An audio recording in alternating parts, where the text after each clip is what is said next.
এলেবেলে ৭ মাস চ্যানেলে সবাইকে স্বাগত।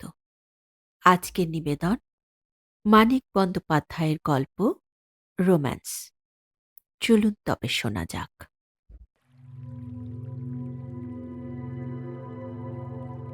কলসি কাঁখে পাতলা ছিপছিপে একটি বউ বেগুন ক্ষেতের পাশ দিয়ে বাড়ি ফিরছিল। কলসির ভারে একটু সে বাঁকা হয়ে পড়েছে। পিতলের প্রকাণ্ড কলসি, মাজা ঘষা চকচকে। বউটির পরনের কাপড়খানি ভেজা, এখানে ওখানে গায়ে এঁটে গেছে, লটপট করছে। গড়ন পাতলা হলেও স্বাস্থ্য তার খুব ভালো।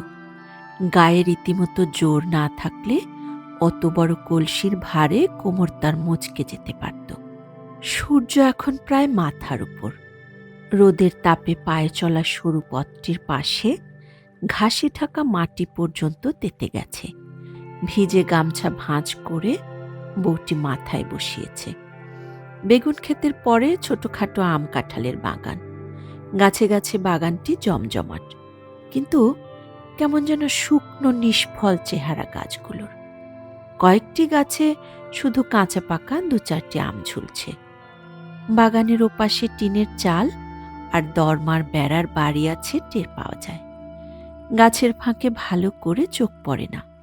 বাকি ৩ দিকে দূর বিস্তৃত মাঠ আর ক্ষেত। এখানে ওখানে বাড়িঘর, গাছপালার ছোট ছোট চাপড়া বসানো। বেগুন ক্ষেতের চারদিক নির্জন। দিনে রাতে সব সময় কারো কারো এখানে কম বেশি গা ছমছম করে। বেগুন ক্ষেতের মাঝখান দিয়ে পুরনো প্যাঙাশে আলপাকার উর্দি আর কোলবালিশের সরু খোলসের মতো প্যান্টালুন পরা মাঝবয়সী একটি লোক জোরে জোরে আম কাঁঠালের বাগানটির দিকে চলছিল। বারবার সে বউটির দিকে চেয়ে দেখছে। গোঁফদাড়ি চাঁছা এবং কানের ডগা পর্যন্ত জুলপি তোলা তার লম্বা ফর্সাটে মুখ। চোখ দুটি বেশ বড় বড়, যদিও ছোট হলেই মানাতো বেশি। বাগানের একটা কাঁঠাল গাছের নিচে সে বউটির পথ আটকাল। পাশ কাটিয়ে যাবার পথ অবশ্য চারদিকে অনেক ছিল। পায়ে চলা যে সরু পথটি ধরে বউটি আসছিল, সেটাও কাঁঠাল গাছটির হাত ৩ তফাৎ দিয়েই গিয়েছে। বউটি নিজেই সরে তার সামনে আসায় এগোবার আর পথ রইল না। ওমা, সুবলবাবু যে, পেন্নাম, এ তোমার কেমন ব্যবহার সুখময়ী? তোমারই পায়ে কেমন ব্যবহার সুবলবাবু? দিন দুপুরে নাগাল ধরা। দুহাতে কানা ধরে কলসিটা সে নামিয়ে রাখল।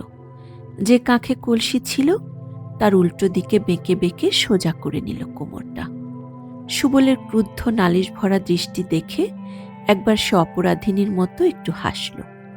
অবহেলার সঙ্গে কাঁধে ফেলা ভিজে আঁচলটি নামিয়ে ধীরে ধীরে ভাঁজ খুলে আবার ভালো করে গায়ে জড়ালো। গোড়ায় তো ডরিয়ে এলো, কোন মুখ পোড়া উকি মারছে গো। শেষে দেখি মোদের সুবলবাবু। নিশ্চিন্দি হয়ে তখন সাঁতার কেটে চান করলাম। ঠিক করে হেসে লজ্জায় মুখ নামিয়ে মৃদুস্বরে বলল, তোমার জন্য, সত্যি তোমার জন্য কাল ফিরে যেতে হলো তোমার। সুবল ক্ষুব্ধ কণ্ঠে বলল, কাল তো প্রথম নয়, ফিরেই তো যাচ্ছি। এলে না কেন কাল? রাত দুপুর তক শিরিষতলায় মশার কামড় খেলাম। মা মনসা না করুন। দুহাত জড়ো হয়ে সুবলের কপালে ঠেকে গেল। সাপের কামড়ে মরবো একদিন। সুখময়ী আফসোসের আওয়াজ করল, চুপ চুপ, বালাই ষাট, কিন্তু কি করি, তেনা যে ফিরে এলো গো। একবার জানান দিয়া তো যেতে পারতে। সবাই ঘুমলে পর ঘুরঘুটি আধারে একটা মানুষ হাঁ করে। ঘুমিয়ে পড়লাম যে, ওনার সাথে ঝগড়া করে কেঁদে কেঁদে ঘুমিয়ে পড়লাম। ঝগড়া হলো? বেশ বেশ, তা ঝগড়াটা হলো কি নিয়ে? স্বামীর সাথে মেয়ে মানুষের আবার কি নিয়ে ঝগড়া হয়? শাড়ি গয়না নিয়ে? সুবল হঠাৎ উত্তেজিত, উৎসুক হয়ে বলল, তুমি যত শাড়ি গয়না চাও, ইস, ফতুর হয়ে যাবেন। ছায়ায় চাপা আলো লেগে সুখময়ীর পান খাওয়া দাঁতের ঘষা মাজা অংশগুলোতে ভোঁতা ঝকমকে খেলে গেল। ফতুর নয় হলে, মোর তরে ফতুর হতে তো চাইছো তুমি হাজারবার। কিন্তু শাওরি স্বামী যখন শুধোবে মোকে, অবৌ শাড়ি গয়না কোথায় পেলিল? কি জবাব দেব শুনি? বলবো নাকি কুড়িয়ে পেয়েছি গো, ঘাটের পথে কুড়িয়ে পেয়েছি? তার চেয়ে এক কাজ করো না, শিরিষতলায় মশার কামড় খেয়ে তোমারও কাজ নেই, শাড়ি গয়না পরে বেড়ালে কেউ যে শুধোবে তাতে মোরও কাজ নেই। এমনই কিছু করো। সুবলের মুখখানা লম্বাটে হয়ে গেল। তা জানি, তোর শুধু গয়না শাড়িতে মন। না গো না, গয়না শাড়ি আমি চাইনে, আমার মনটি তোমার। তাই যদি হতো সুখী হতো মানে? তুমি ভাবো গয়নার লোভে তোমায় মন দিয়েছি? কত গয়না দেবে তুমি? কত মুরত তোমার? কলকাতায় নিয়ে সেজবাবু সোনায় মুড়ে রানী সাজিয়ে রাখতে চেয়েছিল, তা গেছি আমি? আমি বলি না, যাকে মন দিয়েছি তার সাথেই সুলই যাব। সুলই যদি যাই, বিশ্বাস হয় না না? বেশ তো, চলো না এক্ষুনি যাই। এক কাপড়ে এক্ষুনি গিয়ে গাড়ি ধরি তিনটের। তুমিও ফকির, আমিও ফকির। পাতার ফাঁক দিয়ে সুবলের সর্বাঙ্গে চাকা চাকা আলো আঁকা হয়ে গেছে। ভিজে গামছা দিয়ে সুখময়ী তার মুখ আর ঘাড়ের ঘাম সযত্নে মুছে দিল। কিন্তু সুবল খুশি হয়েছে মনে হলো না। সুখময়ীর কাছ থেকে এরকম ছোটখাটো আদর পাওয়ার বিশেষ দাম যেন নেই, পুরনো হয়ে গেছে। অমন যার মন হয় সে একবারটি শিরিষতলায় আসে, কাল নিয়ে 4 বার ঠকালে আমায়। মাগো, ঠকালাম? আমি তোমায় ঠকালাম? ভেস্তে গেল তো কি করব আমি? হাত পা বাঁধা মেয়ে লোক বই তো নই, ঘরের বউ, পরের দাসী। কি ক্ষমতা মোর আছে বলো তোমায় ঠকাবো? তোমার জন্য মরণ হয়েছে আমার। কিচ্ছু ভালো লাগে না সুবল বাবু, একদণ্ড ঘরে মন বসে না। মাইরি বলছি, কালির দিব্যি। মন করে কি দূর ছাই, ঘর সংসার ফেলে তোমার সঙ্গে পালিয়ে যাই। বড় একটা ফাঁক দিয়ে এক ঝলক রোদ সুখময়ীর মুখ ঘেঁষে কাঁধ ছুঁয়ে মাটিতে পড়েছে। আবেগ আর উত্তেজনায় এতক্ষণে যেন চোখ দুটি তার সে আলোতে জল করে উঠল। সুবল কথাটি বলে না, উসখুস করে আর এক পা থেকে ও পায়ে ভর দিয়ে দাঁড়াল। দেশগা ছেড়ে দূরদেশে পালিয়ে যাই, দেশে কেউ মোদের চিনবে না, সব বালায় চুকিয়ে দুজনে ঘর কন্যা করি। তা হয় না সুখময়ী, চারদিকে বড় নিন্দে হবে, আর ফেরা যাবে না। কে ফিরছে হেথা? জমি জায়গা সব বেচে দিয়ে আমায় নিয়ে পালাবে। মোদের ফিরবার দরকার। মুক্তারি করে দুটো পয়সা পাচ্ছি, এখানে গাছের ছায়াতে গুমুটে নরম সুবলের কপাল ঘেমে চোখে এসে পড়তে চায়। আঙুল দিয়ে সে কপালের ঘাম মুছে মুছে ঝেড়ে ফেলতে থাকে। সুখময়ীর ভিজে চেহারায় ঘাম টের পাওয়া যায় না। আগ্রহ উত্তেজনা ফুরিয়ে গিয়ে সে শান্ত হয়ে গেছে। ঝুঁকে কাপড় তুলে সে একবার হাঁটুর কাছে চুলকে নিল। সোজা হয়ে হাঁটু চুলকানো আঙুলেরই একটা ডগা কামড়ে ধরল। ঘাড় তার কাত হয়ে গেল ভাবনায়। কলসির কানা ধরে তুলতে গিয়ে সে আবার ঘুরে দাঁড়ালো। সুখময়ীর রাগ হয়েছে। কলসি ছেড়ে পাক দিয়ে সোজা হয়ে মাথা তুলে দাঁড়ানোর ভঙ্গিটা তার ফোঁস করে ফনা তুলে সাপের কামড় দিতে চাওয়ার মতো। কি মিষ্টি হাসি সুখময়ী হাসল, আর চোখে চেয়ে চেয়ে দ্বিধা সংকোচের ভঙ্গি করে হঠাৎ এগিয়ে গিয়ে বুক দিয়ে সে সুবলকে গাছের সঙ্গে চেপে ধরল। মুখ উঁচু করল। সুবলের মুখের কাছে কিন্তু পৌঁছল না। গাছে পিঠ দিয়ে সুবল তখন কাঠ হয়ে গেছে। মোর চেয়ে তোমার মুক্তারি বড় হলো? কত কষ্টে পসার করেছি, দুটো পয়সা পাচ্ছি। সুখময়ী এতক্ষণে দুহাতে তার গলা জড়িয়ে ধরেছে। সুবল নরম হয়ে আসছে। একটি হাত তার সুখময়ীর পিঠে আশ্রয় খুঁজে বেড়াচ্ছে। তুমি না ফতুর হতে পারো আমার জন্য? ঘর বাড়ি জমি জায়গা বেচে ঢের টাকা পাবে, ব্যবসা করে রাজা হয়ে যাবে তুমি। রানীর মতো খাটে শুয়ে আমি হাই তুলব, আর চাকরানি মাগিগুলোকে হুকুম করব। চানের ঘরে তুমি আমার চান দেখবে, সত্যি দেখাবো। দিব্যি গালছি? আচ্ছা, তাই যাব সুখময়ী, সব বেচে দিয়ে তোমায় নিয়ে বিদেশে যাব, কিন্তু সে তো 2-4 দিনে হবে না।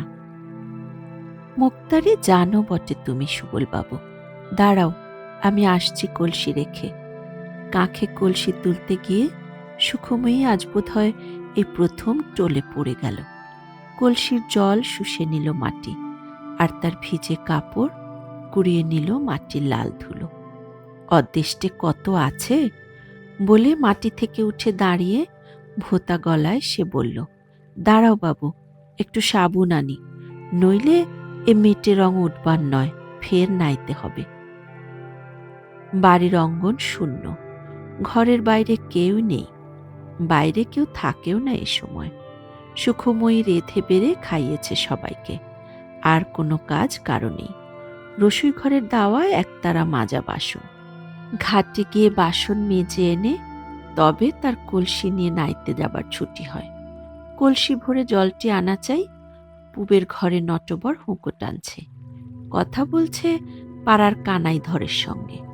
শাশুড়ি শুয়েছে, নটবরের বৌমরা ভাই তার সঙ্গে পরামর্শ করছে আগামী বিয়ের। জ্যৈষ্ঠ মাসের 7 আসতে মাসেক সময় নেই।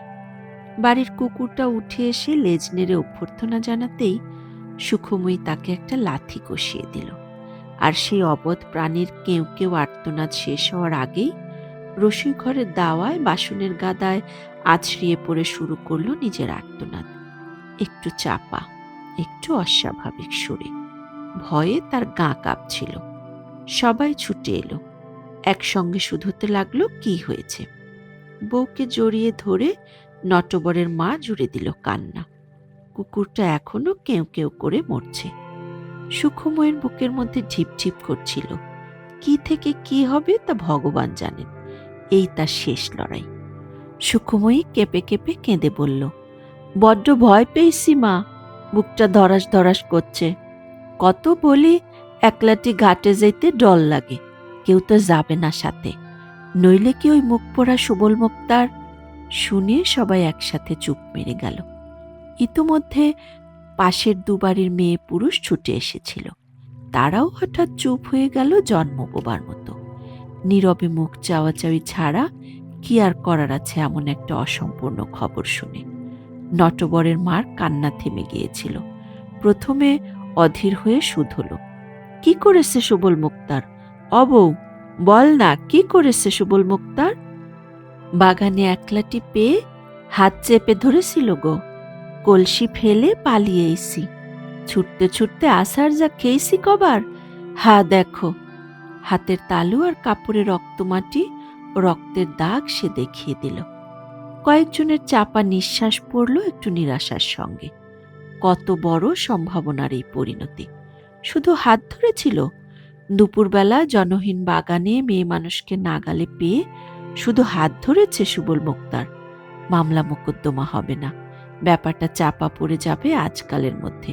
এ কি একটা ঘটনা? তবু সবাই ছি ছি করে আর সুবল মুক্তারকে গাল দেয়।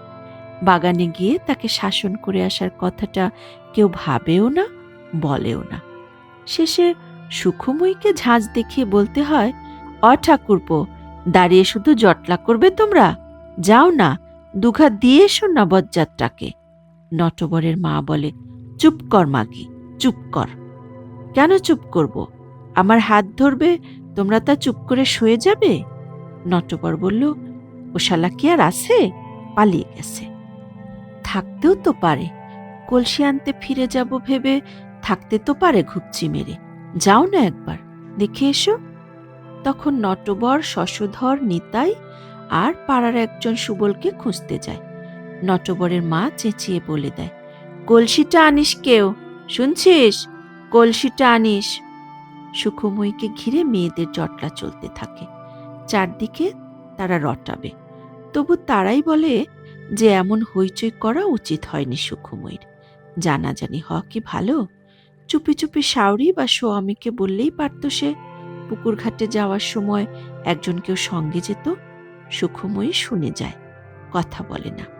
নটবরের মার চাপা আফসোস আর গালাগালির জবাবে শুধু ফোঁস করে ওঠে। সুবলকে পাওয়া গেল কাঁঠাল বাগানে, কিন্তু ধরে মারবার সাহস হলো না একজনেরও। নিতাই নেহাত বজ্রাকী মানুষ, সে শুধু জিজ্ঞেস করল, বৌঝির হাত ধরে টান কেন মুক্তারবাবু? সুবল রেগে বলল, তোর তো বড় বার বেড়েছে নিতাই, যা মুখে আসে তাই বলিস। শশধর মৃদুভাবে সাবধান করে দিল, আর যেন এসব না ঘটে মুক্তারবাবু। সুবল আর কথা না বলে হনহন করে এগিয়ে গেল। মুখখানা তার একটু ফ্যাকাশে হয়ে গিয়েছে। সুখময়ী ফুরিয়ে গেল, চিরতরে সরে গেল তার জীবন থেকে। একটু কলঙ্ক তার রটবে, কিন্তু তীব্র অস্বীকারের জোরে সে তা উড়িয়ে দিতে পারবে।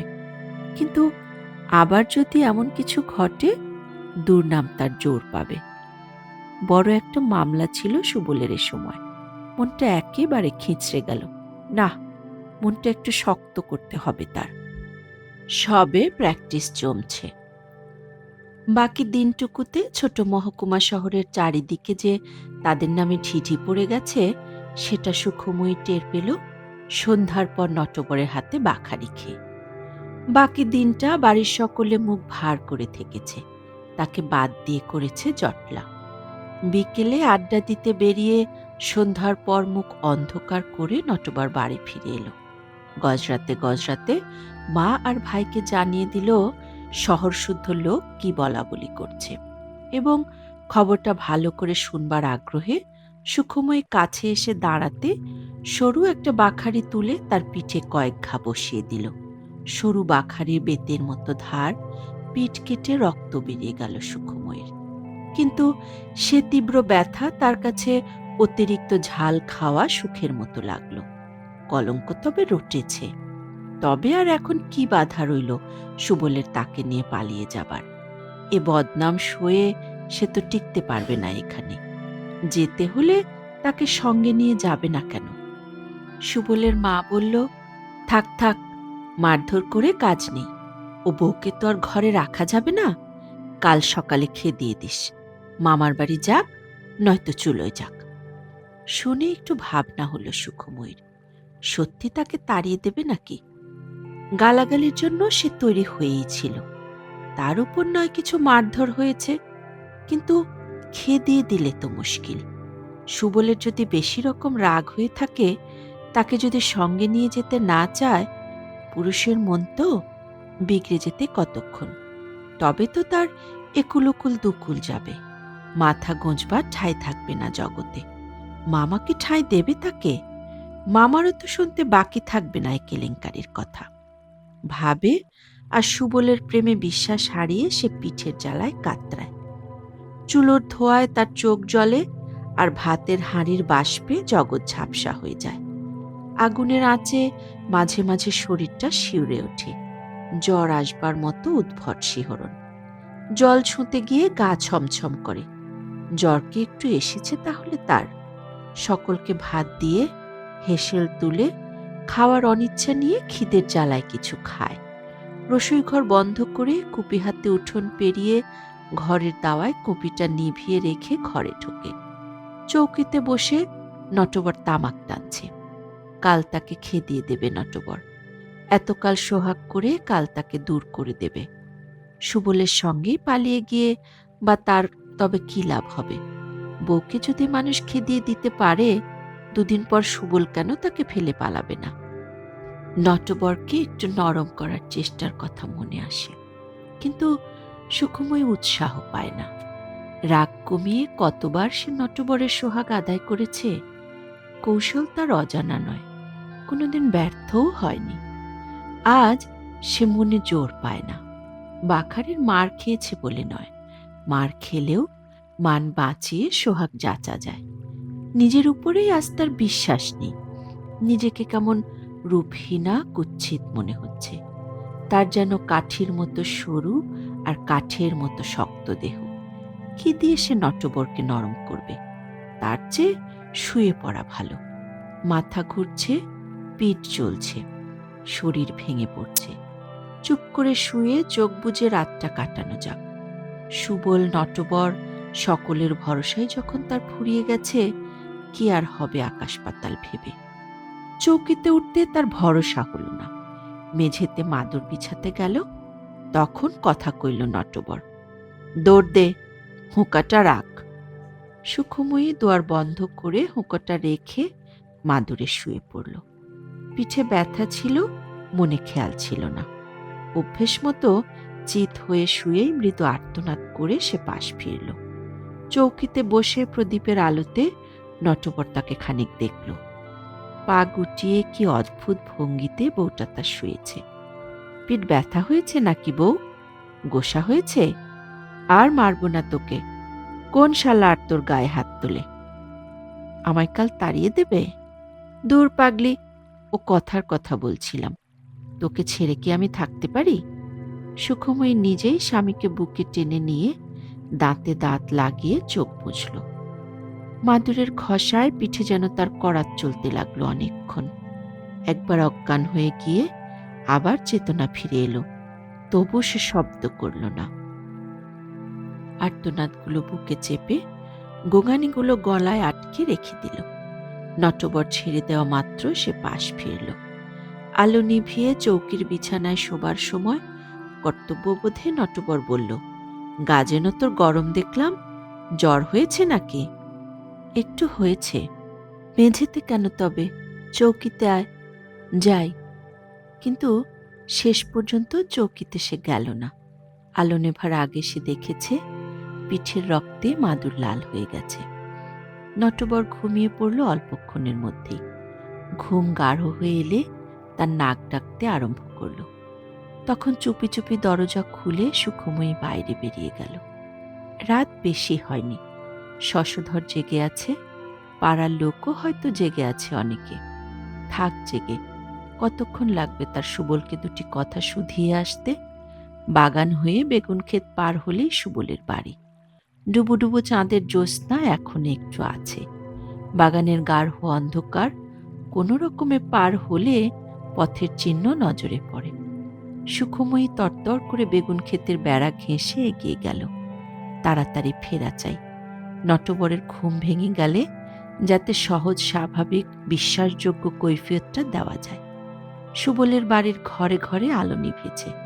তার ঘরের পাশে গাঁদা ফুলের বাগান। একটু তার ফুলের বাগান করার শখ আছে। বাড়ির সামনের বাগানটি তার দেখবার মতো। এখান থেকে নানা ফুলের মেশানো গন্ধ নাকে আসে। প্রথম ডাকে সাড়া দিয়ে সুবল বেরিয়ে এলো।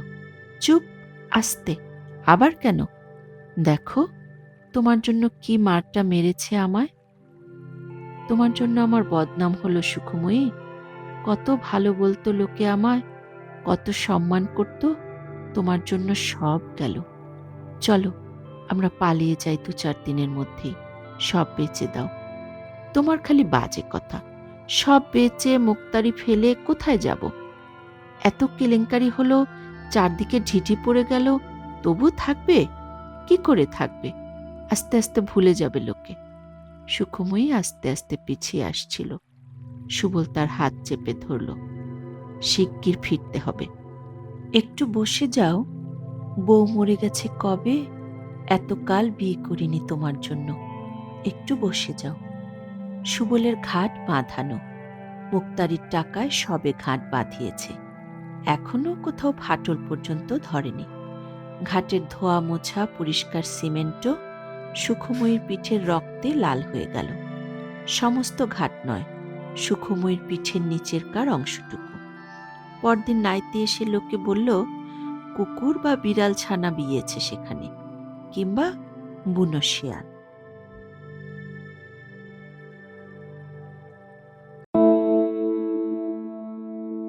আজ এ পর্যন্তই। কথা হবে আগামী পর্বে। আমাদের পাঠ যদি ভালো লেগে থাকে তবে চ্যানেলটি সাবস্ক্রাইব করুন।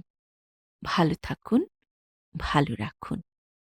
কল্যাণ হোক সকলের।